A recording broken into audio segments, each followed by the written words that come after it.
Hey everyone, it's Alicia Powell at Reuters in New York, and I'm with Kate Del Castillo.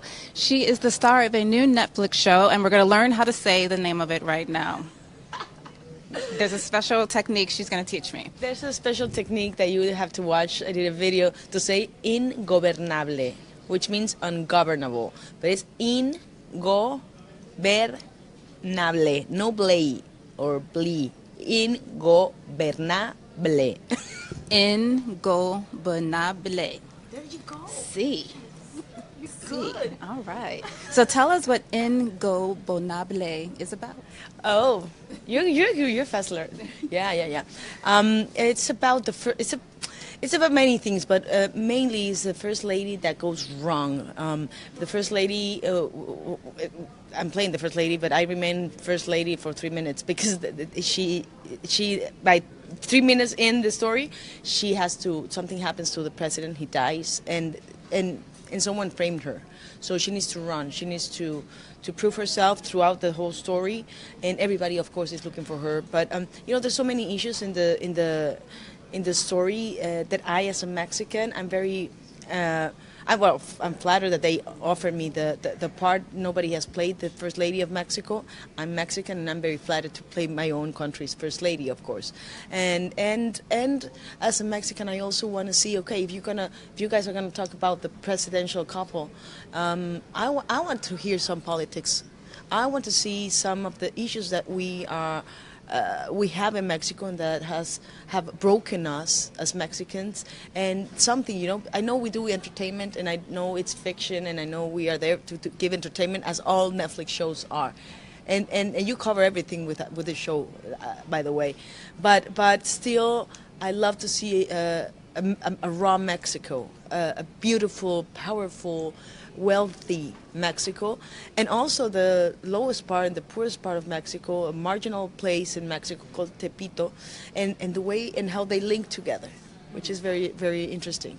Because you were saying, actually we spoke earlier, just so you know, but you were saying that this is kind of one of the first times you're seeing the wealth and the kind of poverty mix. Yes, no, absolutely, and it's raw. I mean, you're gonna learn a lot about Mexico, and you're gonna see a raw Mexico just the way it is, without making it better, without making it poorer or whatever. But it's it's my country. What can I say? I love Mexico. I'm Mexican more than ever right now. Can you imagine? But we do have so many flaws, and we have a corrupted, system, and a corrupted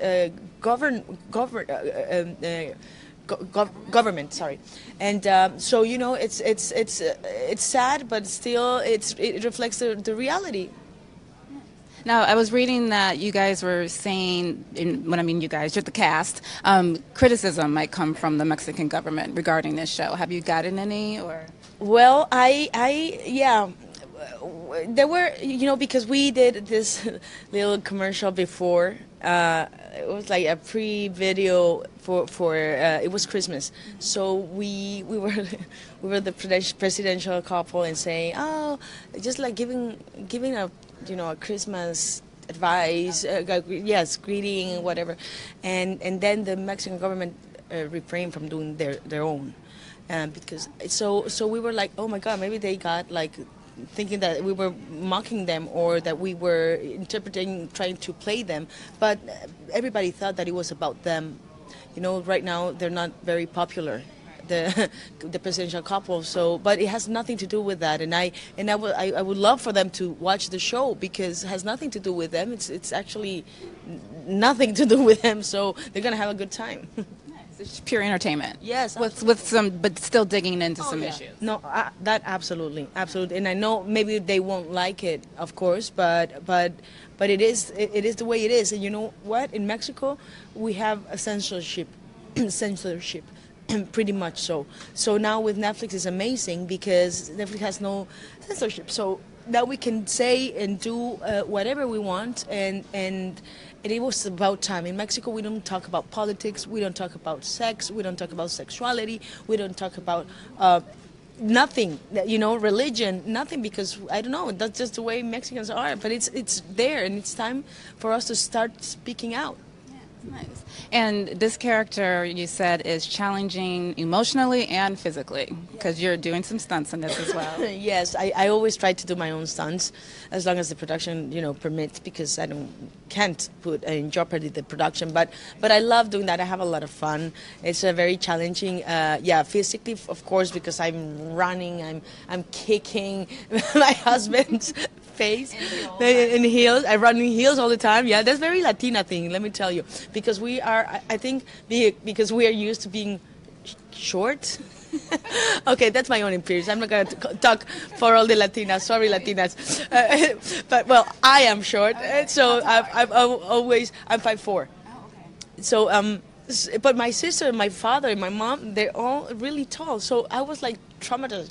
Actually, that's a little suspicious, Mom. but so I always, since I was very young, I always used high heels, and I'm used to running and doing everything in high heels. And I actually fought for those high heels in the story.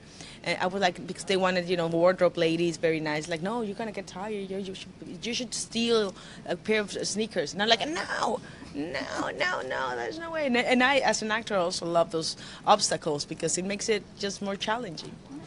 And many people in America mainly only know you because of your association with El Chapo, but you're a hugely famous actor in Mexico and Latin America world.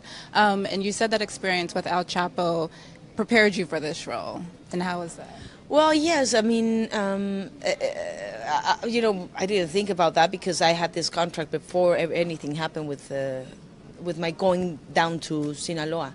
So, but then everything, they actually, Netflix did with me, and it was easier to change the actors, to be honest, but they were amazing with me, and the heart and the interest that they putting in the show for me was everything, and they had to push the thing for months. They had to change all my scenes to do it in the United States, so all of that, of course, I couldn't not do the analogy for what was going on in my life, because it was just so similar, and the parallelisms everywhere. She's a woman who's trying to prove her innocence. She's a woman who's being scrutinized, who's being charged for something that she didn't do.